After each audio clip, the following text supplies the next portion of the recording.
Bismillahirrahmanirrahim. Allah Subhanahu wa taala berfirman, "Wa ma umiru illa liya'budullaha mukhlishina lahuddin." Tidaklah mereka diperintahkan kecuali untuk beribadah kepada Allah dalam keadaan ikhlas dan hanya semata-mata untuk agama Allah. Di dalam sebuah hadis yang sangat terkenal, Rasulullah SAW bersabda, "Innamal a'malu binniyat wa innama likulli imri'in ma nawa." Sesungguhnya semua amal itu, semua perbuatan, semua ibadah tergantung kepada niat.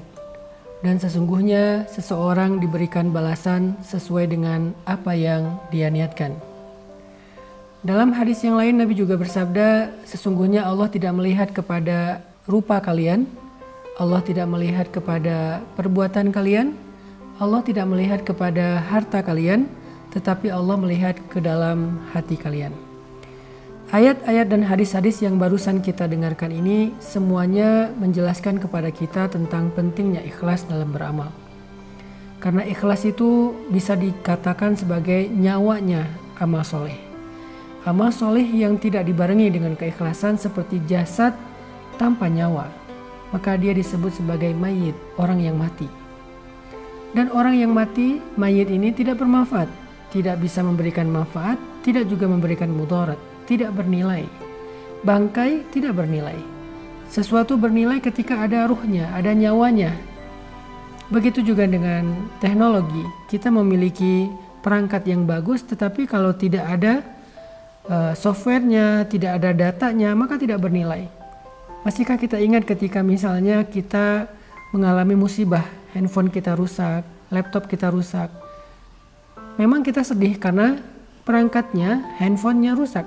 Tapi apa yang paling kita sedihkan? Rasa kehilangan apa yang paling besar muncul ketika handphone kita rusak? Bukan handphonenya, kita bisa membelinya. Tetapi yang paling berharga yang kita ngerasa kehilangan itu adalah datanya, fotonya, chatnya, beberapa file yang sengaja kita simpan di perangkat itu. Itulah nilainya ikhlas di dalam amal. Sehingga kata Nabi, Allah tidak melihat perangkatnya, Allah tidak melihat packagingnya, casingnya, tetapi Allah melihat data yang ada di dalam perangkat tersebut. Kalau kita analogikan dengan perangkat ataupun handphone. Makanya niat ikhlas itu menjadi syarat yang sangat penting dalam beramal. Orang bisa saja beramal dengan amalan yang luar biasa sampai membuat malaikat merasa cemburu. Tetapi kalau niatnya melenceng, maka amalannya sama sekali tidak bernilai di mata Allah Subhanahu wa taala. Bagaimana cara kita belajar tentang ikhlas agar amal kita diterima oleh Allah dan Allah membalas kita pahala ataupun jaza balasan itu tergantung niat, bukan tergantung amalan. Ada orang yang beramal dengan amalan kecil tetapi karena niatnya karena Allah, maka Allah membalas niatnya. Ada bahkan orang yang ketika beramal dia salah, dia keliru, dia lupa, tetapi niatnya benar, maka Allah memberikan dia balasan seperti niatnya, bukan seperti amalannya. Bagaimana cara kita belajar ikhlas, teman-teman? Salah satu di antara cara belajar ikhlas itu adalah belajar memperbanyak amal rahasia. Karena amal soleh itu ada dua, ada sirron, ada alaniyatan. Ada sirron, ada jahron. Amal itu ada yang rahasia, ada yang tampak. Kita mungkin selama ini banyak sekali menampakkan amal-amal kita kepada makhluk, kepada manusia. Kita posting, kita story, kita feed, kita update status, kita sampaikan ke teman kita ceritakan ke orang banyak, kita lakukan di depan orang yang melihat kita. Ini adalah amalan-amalan yang tampak. Amalan ini baik, tetapi tidak melatih keikhlasan kita. Kita akan mudah sekali ikhlasnya terganggu ketika orang menghargai kita, memuji kita, komennya komen-komen yang baik, mendoakan kita, bahkan mungkin menyebut-nyebut kebaikan kita. Sehingga kita nggak pernah belajar ikhlas. Ketika kita nggak belajar ikhlas, amalan-amalan yang tadi luar biasa bisa saja rusak dan tidak bernilai di mata Allah Subhanahu wa taala. Maka untuk belajar ikhlas itu, coba kita belajar menikmati amalan rahasia. Ini adalah kunci ikhlas yang luar biasa. Belajar menikmati amalan rahasia. Apa amalan rahasia? Amalan yang tidak ada yang tahu kecuali kita dengan Allah saja. Amalan yang bahkan mungkin orang terdekat dengan kita nggak tahu. Pasangan kita nggak tahu, orang tua kita nggak tahu, anak kita nggak tahu, sahabat kita nggak tahu, apalagi netizen nggak tahu. Cuman Allah kemudian kita saja yang tahu. Coba tanya sama diri kita masing-masing. Udah berapa banyak amalan yang kita lakukan secara diam-diam? Udah berapa lama kita melakukan satu kebaikan secara rahasia, biar Allah saja yang tahu. Kita sama sekali nggak ingin manusia tahu. Bahkan kita merasa sedih ketika ada orang yang tahu. Kita merasa sedih ketika ada orang yang mendapati atau melihat kita melakukan itu. Apalagi sampai dia menceritakan kepada yang lain. Kita akan bermohon kepada dia. Kita akan begging sama dia, please jangan ceritakan ini kepada siapa-siapa. Kenapa? Karena kita nggak ingin ada siapapun yang tahu. Disitulah kita belajar ikhlas. Tanyakan kepada diri kita, berapa banyak amalan yang kita lakukan secara diam-diam? Berapa banyak? Berapa lama? Disitulah kita belajar ikhlas. Kalau kita udah biasa menikmati amalan yang hanya kita tujukan di hadapan Allah, amalan zikir, sholat, tilawah, sedekah, kita lakukan secara dawam dalam waktu yang lama dan kita tetap menjaga kerahasiaannya daripada manusia, insya Allah kita termasuk orang yang mukhlisina lahuddin. Orang yang seperti ini gak mudah digoda oleh syaitan. Makanya syaitan mengatakan illa ibadakal mukhlasin, kecuali hambamu yang ikhlas. Itu sulit sekali itu digoda oleh syaitan. Dia susah digoda untuk ria, sombong, besar kepala, bangga diri, sum'ah. Gak bisa. Kenapa? Karena amalannya rahasia antara dia dengan Allah saja.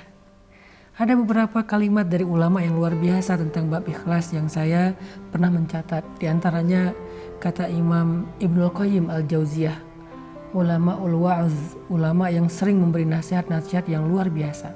Kata Imam Ibnul Qayyim Al-Jauziyah, orang yang beramal tetapi tidak ikhlas itu ibarat seorang musafir yang mengisi bawaannya dengan pasir dan batu, dan bawaan itu tidak bermanfaat bagi dia, hanya memberatkan punggungnya.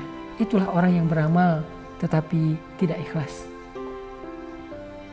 Rugi ya, kita beramal capek-capek tetapi tidak bernilai di mata Allah Subhanahu wa taala.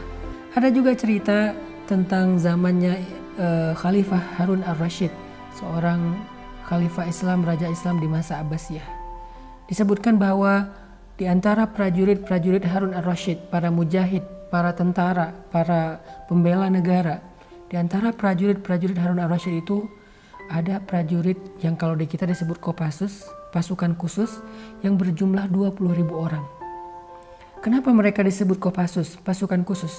Bukan hanya karena mereka ahli, bukan karena skill mereka, tetapi yang luar biasanya Kopassus di zaman Harun ar-Rasyid ini disebut pasukan khusus. Pertama, mereka tidak tercatat di dalam catatan para prajurit secara resmi.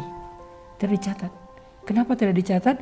Agar tidak diketahui oleh siapapun. Yang kedua, mereka tidak pernah mengambil gaji mereka, hak mereka, karena mereka sudah mengikhlaskan semua perjuangan mereka untuk diketahui oleh Allah saja dan mendapatkan jaza balasan hanya dari Allah saja. Itulah Kopassus di zaman Harun ar-Rasyid. Mereka tidak dicatat, tidak terdaftar, yang tahu hanya Harun ar-Rasyid, dan mereka beramal tidak ingin diketahui oleh siapapun, oleh rakyat Irak, oleh rakyat kaum muslimin, dan mereka tidak pernah mengambil gajinya. Luar biasa ya. Yang terakhir, ada 3 ciri orang yang ikhlas. Ciri yang pertama, orang yang ikhlas itu khauf minasyuhrah wal ihtimam ad-daim lin nafsi bitafrid. Al khauf minasyuhrah wa mahabbatul amal as-samit. Itulah ciri yang pertama. Orang yang ikhlas itu takut terkenal, takut diketahui orang, takut dibicarakan orang, takut dipuji orang.